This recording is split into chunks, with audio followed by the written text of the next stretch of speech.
Good morning everyone.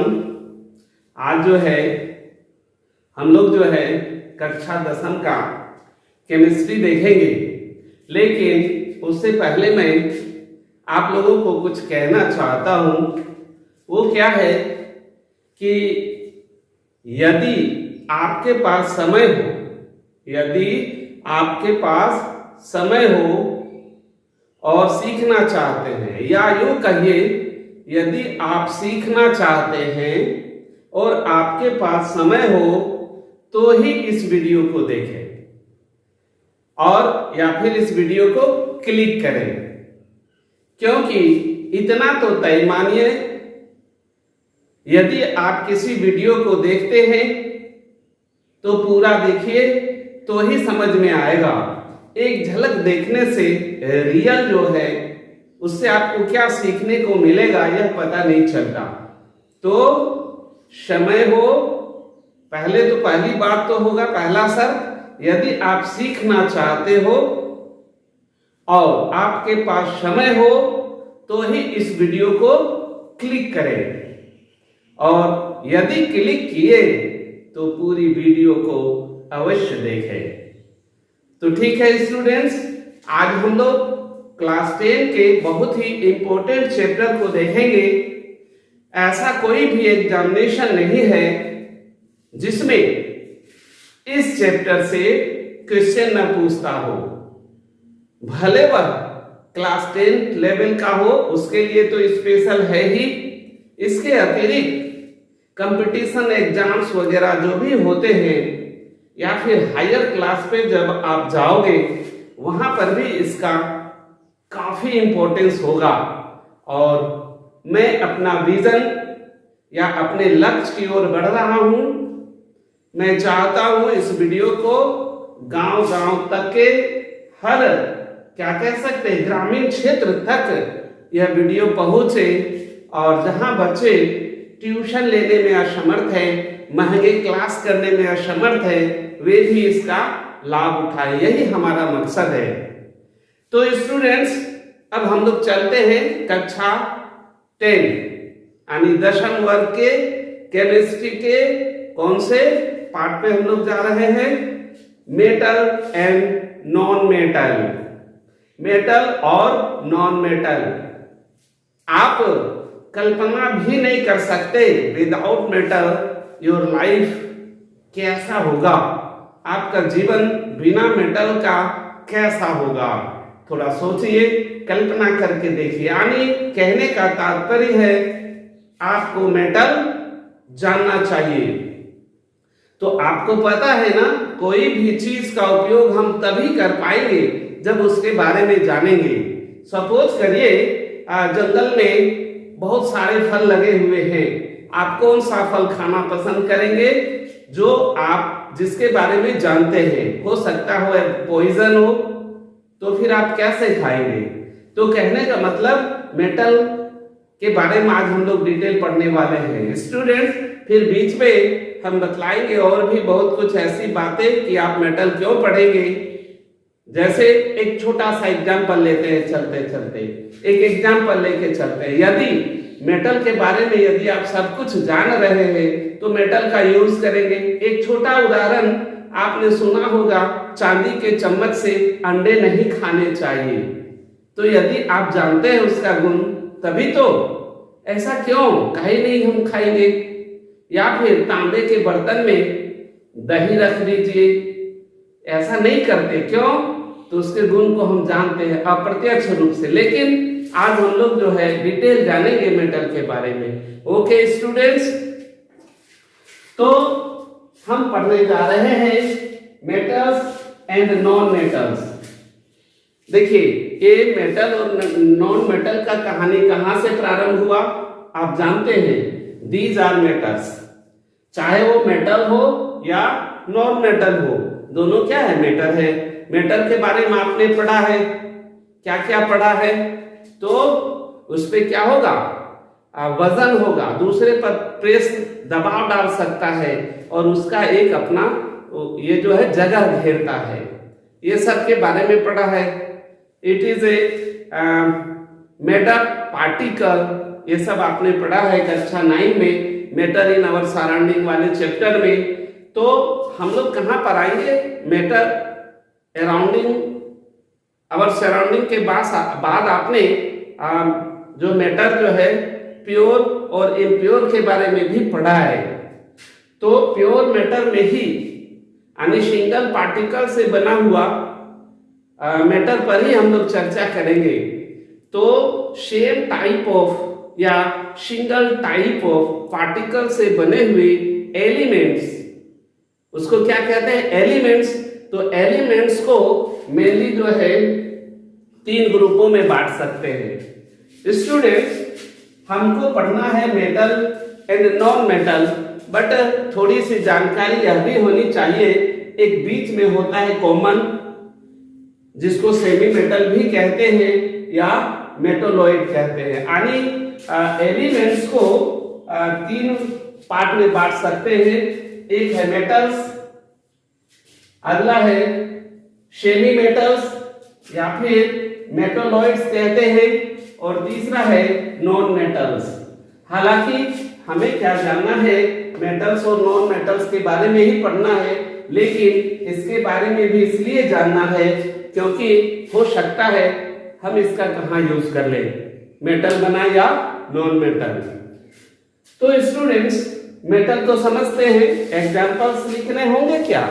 All of you know what is metal और non metal, already you learn in class 8। Class 8 में ही आपने बहुत कुछ पढ़ा है, फिर भी हम चूंकि शुरू से चल रहे हैं तो मेटल्स में कौन आएगा? कॉपर है, एल्युमिनियम है, Ag है, Au है, बहुत सारा है, ठीक है। इसमें भी है और इसमें भी जानते हैं, ये कार्बन है, ऑक्सीजन है, हाइड्रोजन है, नहीं नाइट्रोजन है, ये सब क्या है? नॉन मेटल है। और ये सेमी मेटल का मतलब तो आप जानते हैं कि मेटल और नॉन मेटल दोनों का ही जो प्रॉपर्टी शो करता है, यानी कभी मेटल की तरह और कभी नॉन मेटल की तरह। इसको जानने के लिए एक अच्छा सा तरीका है, आपने पीरियोडिक टेबल देखा होगा, हालांकि बाद में हम लोग जाएंगे चैप्टर के बाद में पीरियोडिक टेबल भी देखेंगे। तो पीरियोडिक टेबल में आप देखेंगे कि एक साइड जो है काफी मात्रा में एक ही कलर में दिखेंगे, जनरली ब्लू ही करके रखा हुआ होता है लोग, ठीक है, और बीच में मेटोलॉइड और लास्ट में जो है नॉन मेटल को रखा जाता है। स्टूडेंट्स, जैसा कि आप जानते हैं, टोटली जो अब तक about 118 and more than metals are discovered by human या अस, तो उसमें से बहुत सारे अधिकांशतः मेटल है।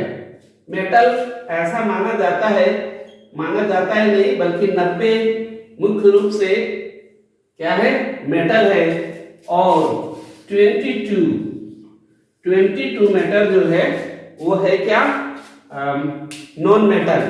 और बाकी जो बचा कुछ जो बीच में बचा वो क्या है? मेटलॉइड या सेमी मेटल। इतना पहले जानिए, और इसके बारे में डिटेल जानने के लिए हम उसके प्रॉपर्टी को जानेंगे। तो आप जानते हैं किसी भी चीज की प्रॉपर्टी को मेनली फिजिकल और केमिकल प्रॉपर्टी के अकॉर्डिंग हम लोग पढ़ते हैं, यानी उसकी भौतिक गुण क्या है और रासायनिक गुण क्या है, इस तरह से मेनली 2 पार्ट में डिवाइड करके हम लोग सीखते हैं। तो स्टूडेंट्स, सबसे पहले हम लोग चलते हैं फिजिकल प्रॉपर्टी, जिसके बारे में क्लास 8 में पढ़ चुका है, फिर भी चूंकि क्लास 10 में भी सिलेबस में है तो हमें पढ़ना होगा, और हो सकता है आपको याद हो ना हो, अगर ना हो तो याद हो जाएगा, यानी रिवीजन मान के चलते हैं, ठीक है। तो सबसे पहले हम लोग देखेंगे फिजिकल प्रॉपर्टीज, किसका? मेटल का, या फिर दोनों का हम लोग लेके चलेंगे। चलिए, तो पहले है हार्डनेस यानी कठोरता, कठोरता आप कह सकते हैं, हार्डनेस यानी कठोरता। तो आप क्या जानते हैं, मैक्सिमम या generally metals are hard, metals are hard, ठीक है। हार्डनेस के विषय में क्या जानते हैं, जनरली या मैक्सिमम जो मेटल्स होते हैं वो क्या होते हैं, हार्ड होते हैं। कुछ एक्सेप्शंस हैं, जैसे क्या कहते हैं, सोडियम एक्सेप्शन,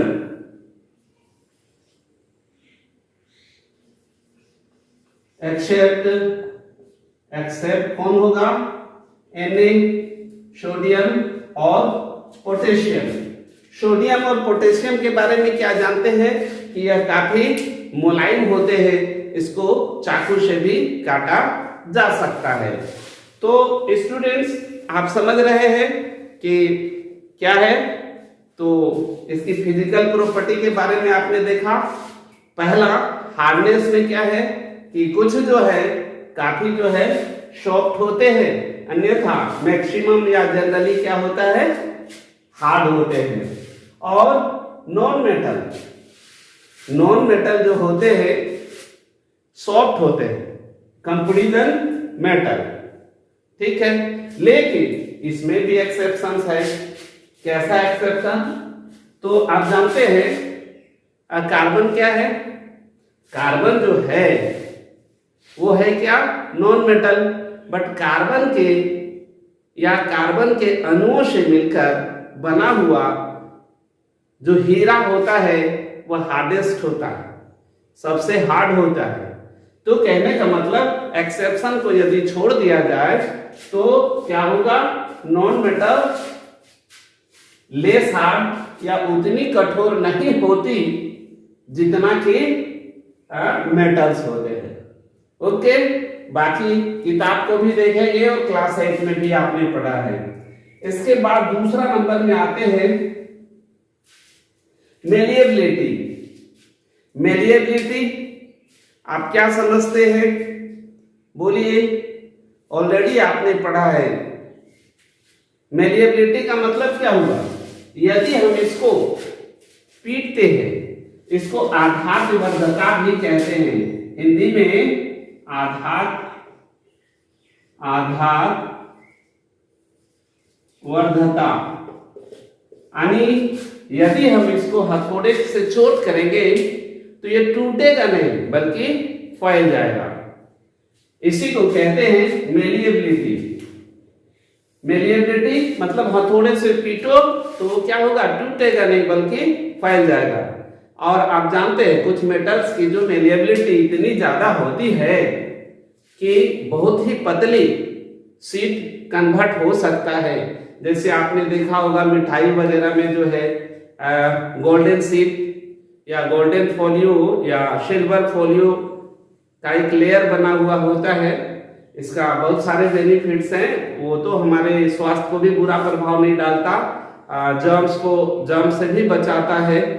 हालांकि अब उल्टा पलटा जो है डेकोरेट के लिए आदमी डाल देता है नकली सामान जो नहीं होनी चाहिए।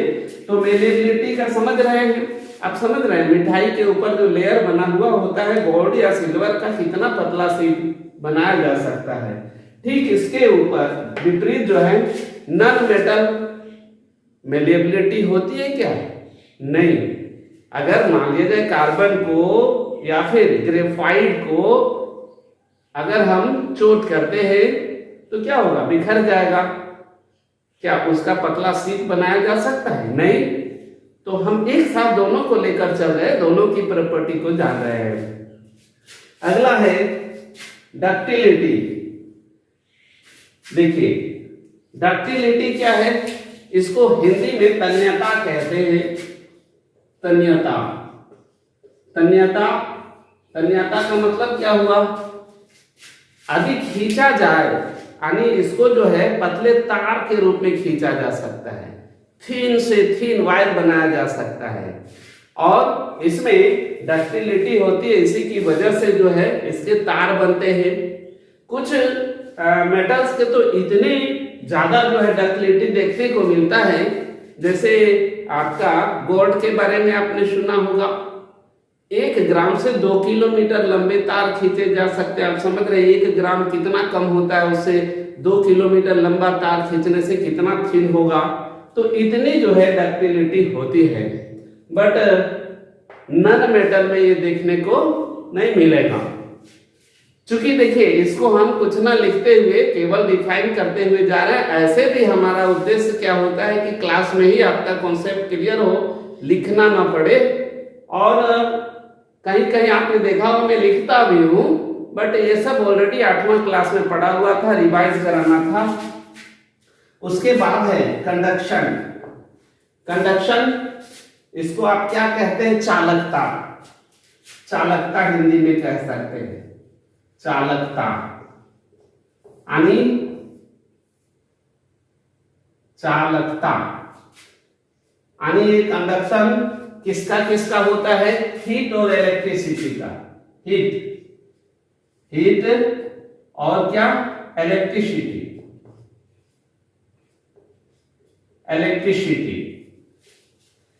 कंडक्शन का मतलब क्या होता है कि ये फ्रीली एक जगह से दूसरे जगह जो है हीट को और इलेक्ट्रिसिटी को पास कराता है। आपने देखा होगा, इसीलिए तो वायर जो बनाए जाते हैं वो क्या चीज के होते हैं, मेटल्स के होते हैं, नॉन मेटल्स से नहीं होते हैं। और आपने देखा होगा यूटेंशियल जो कुक फूडिंग के लिए जो यूज करते हैं वह भी मेटल का होता है, क्योंकि वो हीट को भी ट्रांसफर करता है।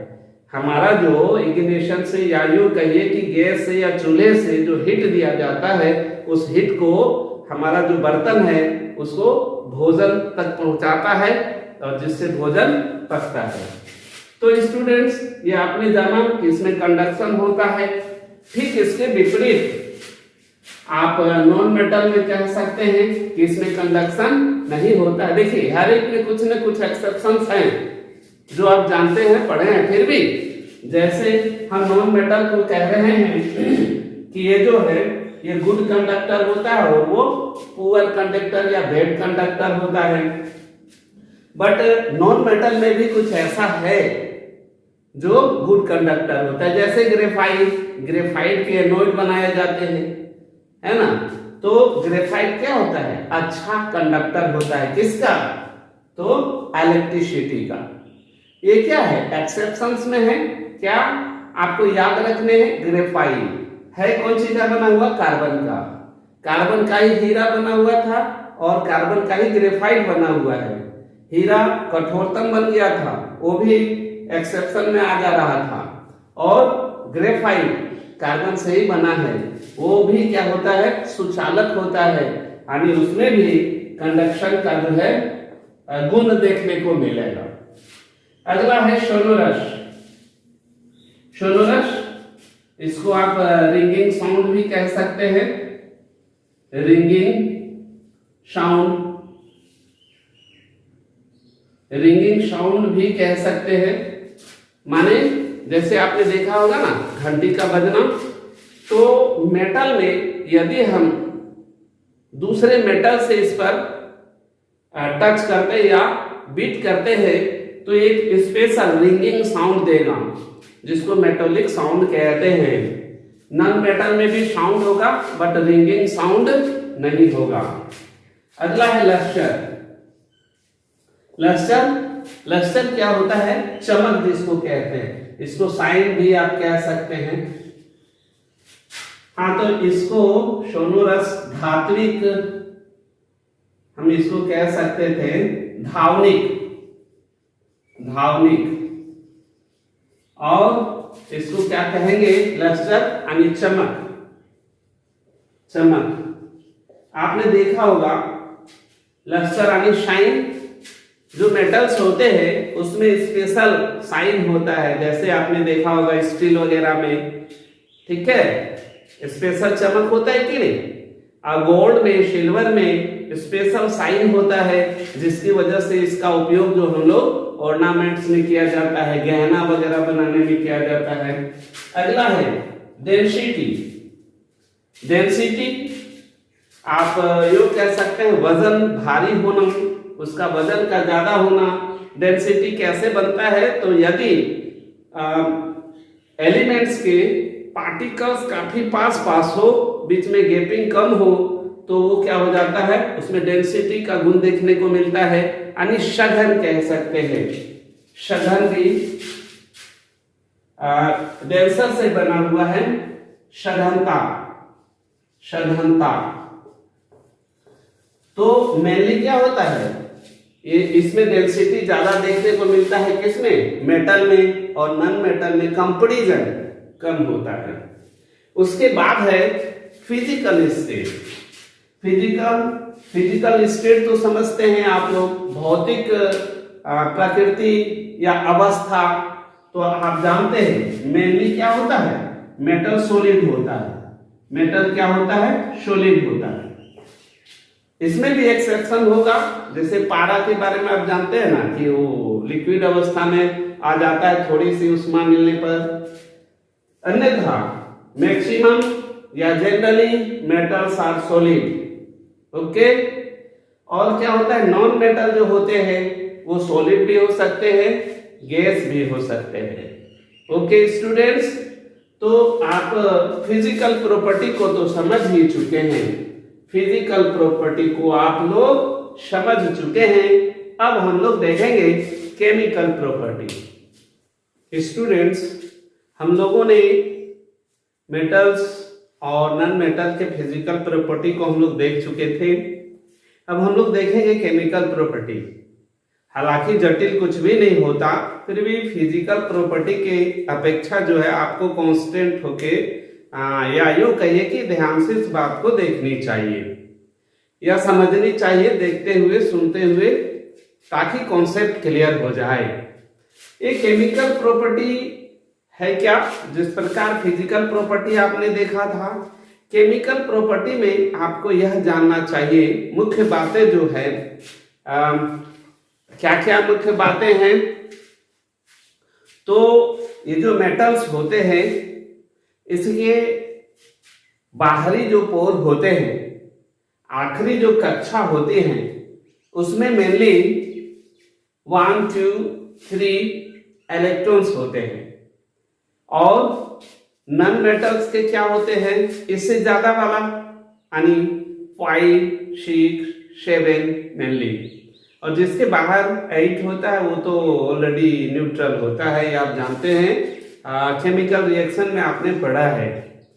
तो जब इसके बाहरी पोर में या बाहरी कक्षा में क्या होता है, 1 या 2 या 3 इलेक्ट्रॉन्स होते हैं, तो अपने आप को न्यूट्रल करने के लिए क्या करेगा, ये इलेक्ट्रॉन डोनेट करेगा, यानी इलेक्ट्रॉन त्यागेगा।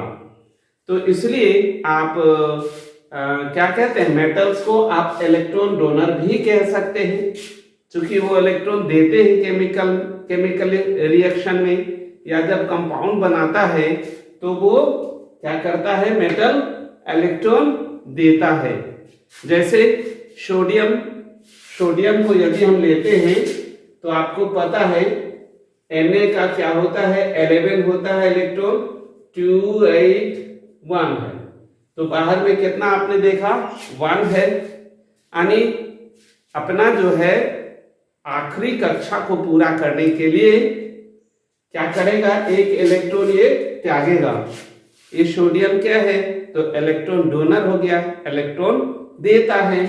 एक नॉन मेटल को लेते हैं, क्लोरीन को लेते हैं, क्लोरीन का होता है 17, तो क्या होगा 2 8 7, तो यहां बाहर में कितना है, 7 है, यानी ये एक इलेक्ट्रॉन रिसीव करेगा।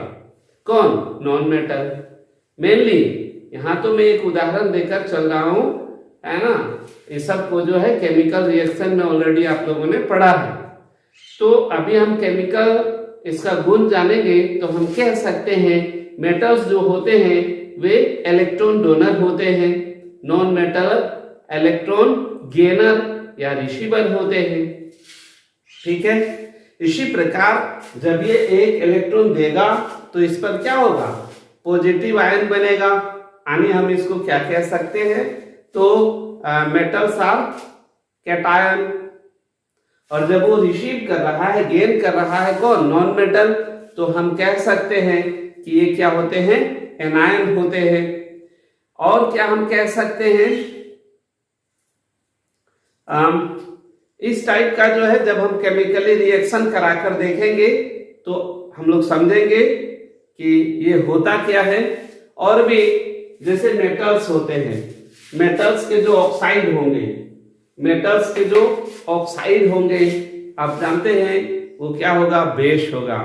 और ठीक इसके विपरीत नॉन मेटल के जो ऑक्साइड होंगे वो कैसा होंगे, तो एसिडिक होंगे। हालांकि कुछ जो है बीच वाला भी होता है जिसको आपने एसिड बेस में पढ़ा है।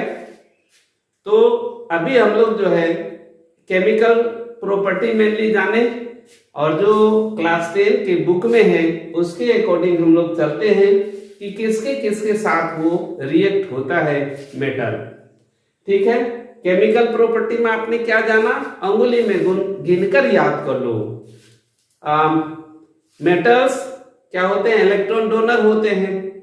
मेनली जो मेटल्स के जो लास्ट कक्षा जो होती है उसमें मेनली 1 2 3 इलेक्ट्रॉन्स जनरली होते हैं।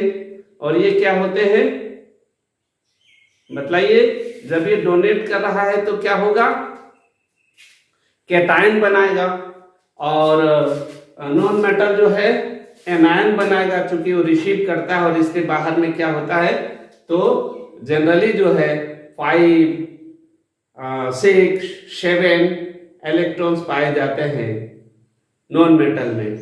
और हमने क्या कहा कि मेटल्स के जो ऑक्साइड होते हैं वो बेसिक होते हैं, और नॉन मेटल के जो आयन होते हैं वो क्या होते हैं, एनायन होते हैं। तो स्टूडेंट्स हम लोग चलते हैं एक एक करके। पहला जो फैक्टर है, what happen when metal are burn in air. जब मेटल को एयर में बर्न करते हैं, क्या सभी बर्न करते हैं, करते हैं मैक्सिमम। आप कहेंगे लोहा भी बर्न करता है, तो जी हाँ, लोहा का भी छोटा छोटा बुरादा बनाकर वो हाई हीट में अगर दिया जाए तो वो भी बर्न करेगा। तो क्या करता है, एयर के साथ यदि हम बर्न कराते हैं किसको, मेटल को, तो बनाएगा क्या, मेटल ऑक्साइड बनाएगा। जैसे Na+O2 तो बनता क्या है, Na2O। हालांकि ये बैलेंस नहीं है, आप इसको बैलेंस कर लीजिए। जैसे Na2 है और यहाँ पर ऑक्सीजन को लेते हैं, यहाँ 2 करने के लिए यहाँ पर 2 करते हैं, तो Na हो गया 4। अगर हम यहाँ 4 कर दे तो हो जाएगा CaO2। कैल्शियम से, कैल्शियम जो है ऑक्सीजन के साथ कैल्शियम ऑक्साइड बनाता है, यहाँ O2 है, हम यहाँ 2 करेंगे तो यहाँ भी 2 हो जाएगा। वो तो बैलेंस करना आपको आता ही है। जैसे ऑक्सीजन 3 है, अगर हम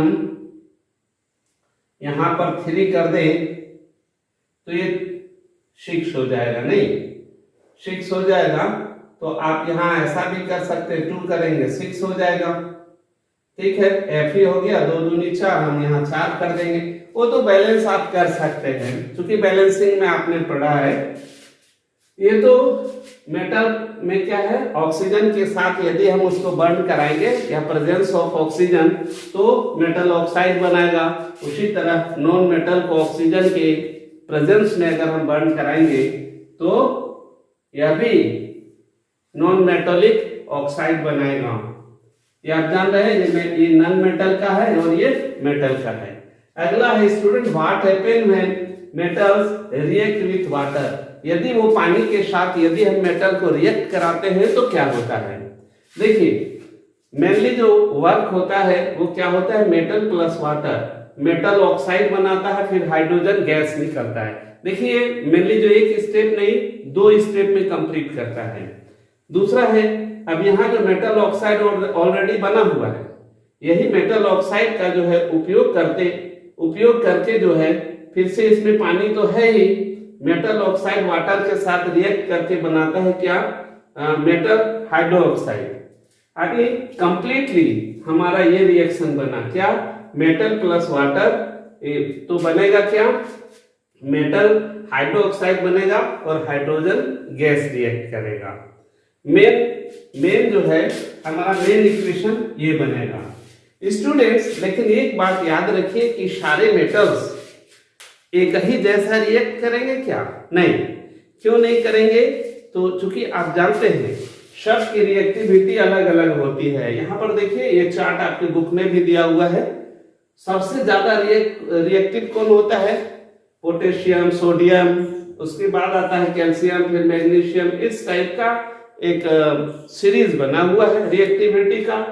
तो ज्यादा जो रिएक्टिव होगा वो फास्ट रिएक्ट करेगा, और जो लो रिएक्टिव होगा या लेस रिएक्टिव होगा वो उसका रिएक्शन भी उसी प्रकार का होगा। जैसे यहाँ पर हम लोग बारी बारी से देखते हैं ना, जैसे सोडियम क्या है? मोर रिएक्टिव मेटल है। तो जब इसको वाटर के साथ रिएक्ट कराएंगे तो NaOH बनाएगा और H2 बनाएगा और हीट प्रोड्यूस करेगा। और हीट इतना तीव्र होगा, मतलब रिएक्शन इतना तेज होगा कि हीट भी इतना ज्यादा प्रोड्यूस करेगा कि तुरंत आग पकड़ लेगा। हाइड्रोजन गैस के ऊपर में जो है ये आग लगा देगा, इतना हीट प्रोड्यूस करेगा। यानी क्या कह सकते हैं, ये जो काफी बिगरली जो है रिएक्टिव होता है। इसीलिए ओपन छोड़ने से तो आग पकड़ेगा ही ऑक्सीजन के प्रेजेंस में, लेकिन अगर पानी में भी मिलाएंगे तो पानी के लेयर पे आग लगा देगा। अब उसके बाद कैल्शियम को लेते हैं। कैल्शियम कहाँ पर है? तो पोटेशियम और सोडियम से कम है। तो ये भी जो है वाटर के साथ रिएक्ट करके CaOH2 बनाएगा, हाइड्रोजन गैस और हीट दोनों देगा। यानी ये दोनों जो है, ये दोनों ठंडे पानी में भी रिएक्ट कर सकता है। ठीक है, जो ज्यादा रिएक्टिव होगा वो ठंडे पानी में भी रिएक्ट कर सकता है। लेकिन इसी तरह मैग्नीशियम आते हैं, तो मैग्नीशियम क्या है? अपेक्षाकृत कम रिएक्टिव है। तो अब ये ठंडे पानी में रिएक्ट नहीं करेगा, तो कैसे करेगा? हीट वाटर में, यानी एनर्जी इसको देना पड़ेगा। तो एनर्जी जो है हीट वाटर के साथ रिएक्ट करेगा और NaOH2 बनाएगा और हाइड्रोजन गैस निकालेगा। हीट ये नहीं देगा। क्यों? हीट तो हमें देना पड़ा। और उसके बाद आता है एल्यूमिनियम।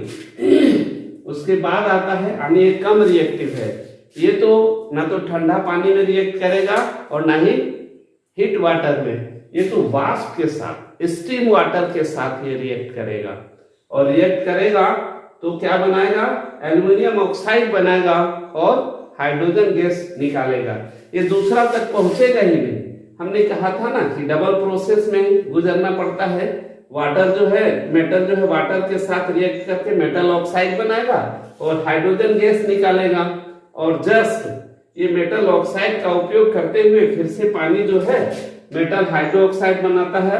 हाइड्रोजन, ये फाइनल आपने देखा, मेटल ऑक्साइड वाटर के साथ रिएक्ट करके मेटल हाइड्रोक्साइड बनाता है। तो फाइनली ये होता है, लेकिन ये पहला में ही अटक जाता है। कौन? एल्यूमिनियम, क्योंकि ये लेस रिएक्टिव होता है देन पोटेशियम, सोडियम, मैग्नीशियम। अब यदि हम गोल्ड की बात करें, सिल्वर की बात करें, तो क्या है? रिएक्टिविटी टेबल में सबसे नीचे है, यानी लेस रिएक्टिव है। तो ये किसी प्रकार का कोई रिएक्शन नहीं करेगा। स्टूडेंट्स आगे देखते हैं दूसरे रिएक्टर को।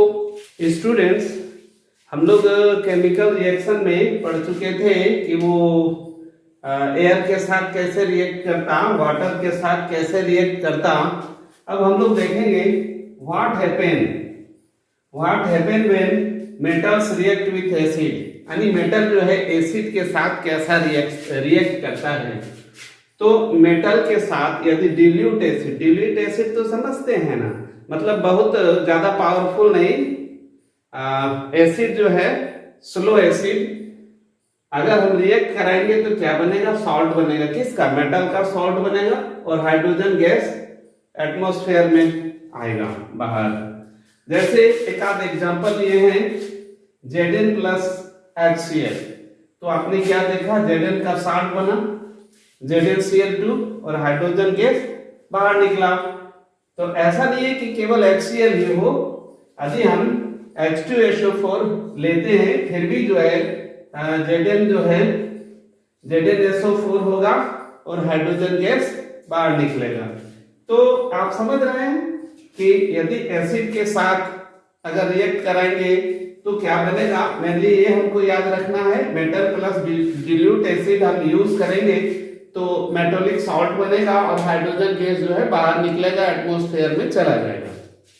इसमें कुछ एक्सेप्शंस है, सब में है तो इसमें भी है।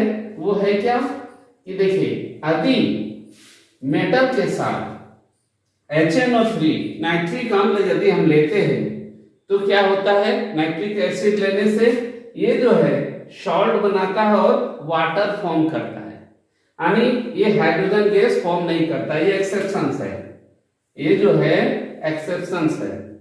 लेकिन Mg और Mn ये इसके साथ भी, किसके साथ, HNO3 के साथ भी रिएक्ट करता है और सॉल्ट बनाता है। सॉरी, इसमें जो है क्या कह सकते हैं कि वो जो है सॉल्ट बनाता है और जो है यहाँ पर हाइड्रोजन गैस फॉर्म करेगा। ये जो है हाइड्रोजन गैस फॉर्म करेगा।